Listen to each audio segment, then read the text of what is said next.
good, guys? Welcome back to another episode here at the Lion's Den, and today we're going to be talking to you about the Tyson Fury versus Francis Ngannou fight that happened this past weekend. I'm just going to be giving you my thoughts on the fight and kind of explaining, in my opinion, what I believe happened. And then at the end of the video, I'm going to give you my verdict on who I thought won the fight.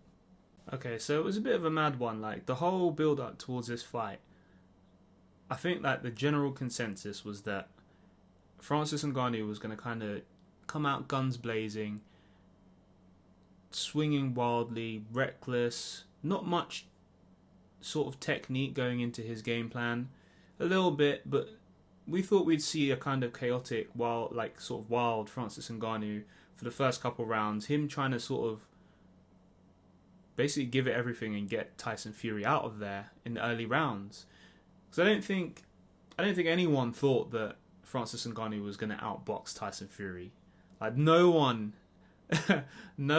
thought that leading up to the fight. Let's just be real, right? So, I think when I look at it, like, if I'm in Tyson Fury's camp, right, you've not seen Francis Ngannou box before. All you have to go off to prepare for him is his UFC footage, right? And if you watch a lot of his UFC fights, those of you who haven't, I encourage you to go and watch them because he's had some amazing fights. But if you watch a lot of his UFC fights, he can be quite chaotic and reckless. Like, I think the more recent Francis, or the new mythical fighter they call him, Patient Francis, has been a lot more disciplined. And obviously that's the version we did end up seeing in this boxing match. But he's prone to being a bit reckless and chaotic in the octagon. Now, I think Tyson Fury's camp would have watched a lot of those UFC fights and thought if they can get him into the deeper rounds, into the later rounds, we'll be able to get him out of there. You know, he's a bit reckless. He gasses out from time to time. He's not exactly a full 5-round cardio fighter. He does tend to gas out in the later rounds. So they were probably thinking in their game plan, we'll rough him up early, see if we can get him to come and attack us, to come forward, and we'll fight off the back foot and go for the counters, right? That's probably what the game plan was in the Tyson Fury camp. It makes a lot of sense. It's logical, in my opinion. That's not what happened. That's not what happened at all. So I think it was clear, obviously at the beginning of the fight, Tyson Fury runs over the very first exchange. As soon as the bell rings, Tyson Fury runs across the ring and just whacks him with a right hook, just to let him know. I think he was trying to get Francis to, like, you know, start swinging, get in an exchange with him, and sort of Fury would sort of lead the dance from there. But boy, did the fight not go according to plan for Tyson. I think Francis looked amazing, in my opinion. Not amazing in terms of boxing skill and quality, but I think he just looked amazing in the sense that he came with a clear game plan, stuck to that game plan, showed discipline, showed that he had a level head. He wasn't, you know, this chaotic fighter that everyone's making him out to be. And just came in there so disciplined and just stuck to a solid game plan, which was very effective in the fight. I think one of the reasons the fight kind of went the way it did was because of the element of surprise. I don't think Tyson Fury was expecting Francis Ngannou to be so patient, to be the counterpuncher. I think Fury thought he was going to be the counterpuncher. And what was very effective from Francis's standpoint was when he was switching southpaw. Again, I don't think Tyson Fury thought that Francis Ngannou would suddenly be fighting out of southpaw, so he didn't come prepared for that. So kudos to the Francis Ngannou camp, man. They really studied. He's got good coaches. Listen, Eric Nixon is an amazing coach. He's one of the best coaches in MMA, and he's got Dewey Cooper in his team. Mike Tyson helped him train. Those are some incredible minds to have in your training camp if you're going to be going up against Tyson Fury. And they got it right, man. They got it right. The game plan was solid. Now, I want to talk to you about the knockdown in the third round. So, a lot of the boxing pundits were saying, "Oh, Tyson Fury, it was a lucky punch." It was especially Lennox Lewis. He was a bit salty on the panel, if you were watching from BT Sport or TNT Sports. But he was a bit salty because he kept making excuses for Tyson and just saying, oh, he was off balance. Oh, his positioning when his form was all off and blah, blah, blah. Okay, he still got caught. He still got hit and he still got dropped and he felt the power. And it wasn't even a full-on like power punch from Francis Ngannou. It was literally just a check left hook. He caught him. Obviously, Tyson Fury catches him with the 1-2. And that was a hard 1-2, by the way. Francis has got a solid fucking chin. Everyone who watches MMA knows this. The guy's chin is absolute granite. Now, Tyson Fury catches him with the 1-2, and he thinks, oh yeah, I'm going to go for that again. Goes for the 1-2 a second time, but Francis Ngannou sees it coming and gets him with the check left hook on the way out, right? Tyson didn't quite cover up on his way out. His footwork was a bit off, yes, but hey, you're the pro boxer. Do you know what I mean? You should you should know these things. You should know what you're doing. And he got caught and dropped. And it's crazy to think that Francis has that much. Going into this fight, yeah. Let me first say, going into this fight, I was skeptical as to whether Ngannou's power would translate into the boxing ring, because obviously 4-ounce gloves. It doesn't take much to knock someone out. Obviously, Francis still has incredible power, but I wondered how that power would translate into was it 14 ounce or 16 ounce? I think it was 14 ounce gloves they boxed in. I wondered how it would translate into boxing. It seems pretty damn legit, if you ask me. The fact that he was able to knock him down so easily with a check left hook like that just shows the absurdity of his power. Like, fighting Francis Ngannou is fighting against the atomic bomb. It's just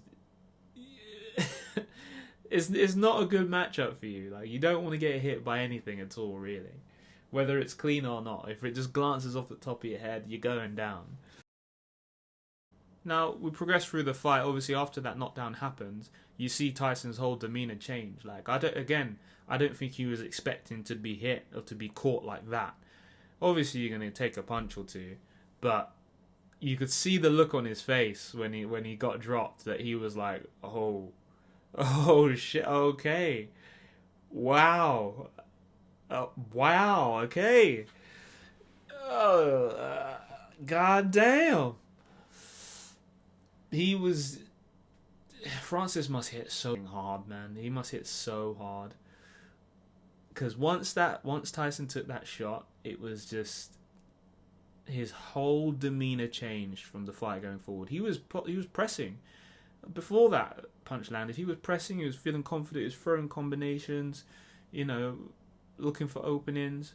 But once he got hit with that shot, he was like, I don't want no part of this. Listen, I'm gonna box pretty.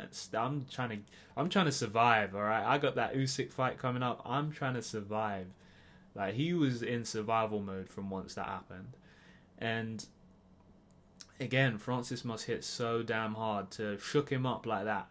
Listen, a lot of people saying Tyson Fury didn't look that good in there and all this, but is that due to how Francis made him look? Do you know what I mean? Is that due to Francis's awkwardness and Tyson not being used to punches coming from those angles, these different angles, and the style that Francis approached the game with? I think another thing that really annoys me as well, sorry to go on a bit of a rant here, but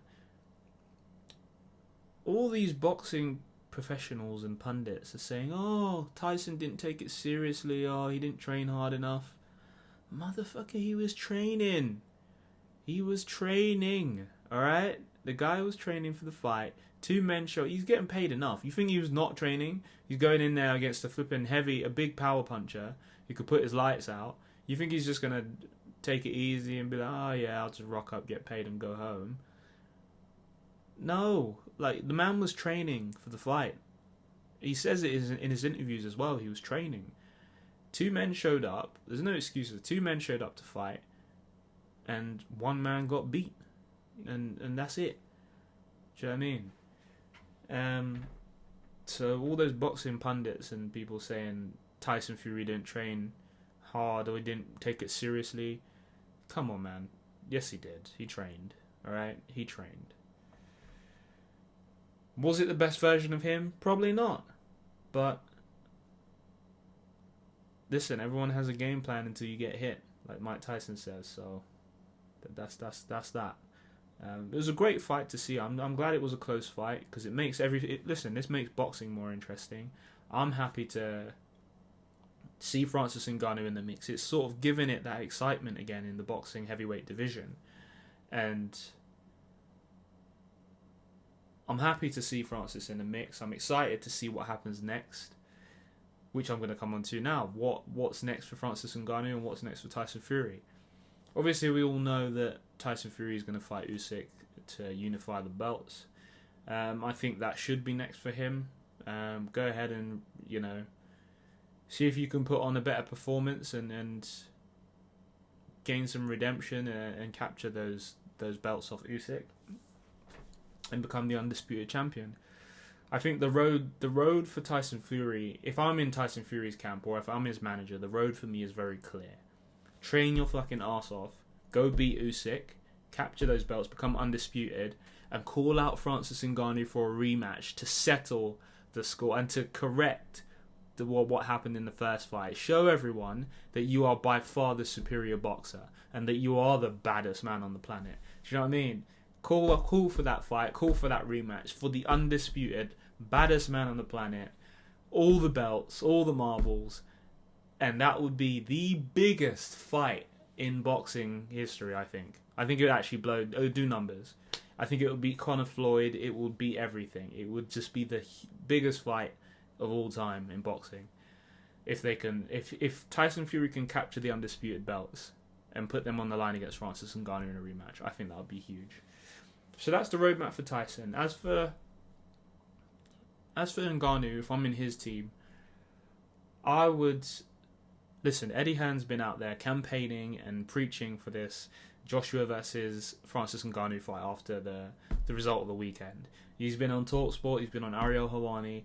It's clear the guy wants that fight next for Joshua. He's adamant. That's the one he wants to make. I think it will be good to see Francis Ngannou match up against Joshua. It has to be at this point Joshua or Wilder. I don't think he should fight down. I don't think he should fight Chisora. That makes no sense whatsoever. I don't think he should fight Ruiz or anyone below, or what's his name again? Dillian White. Is he even able to box? The guy just popped for steroids, didn't he? So he's not even in the mix. For me, it has to be either AJ or Wilder. Who would I prefer to see out of the two? I think it has to be AJ for me, because I think Wilder's.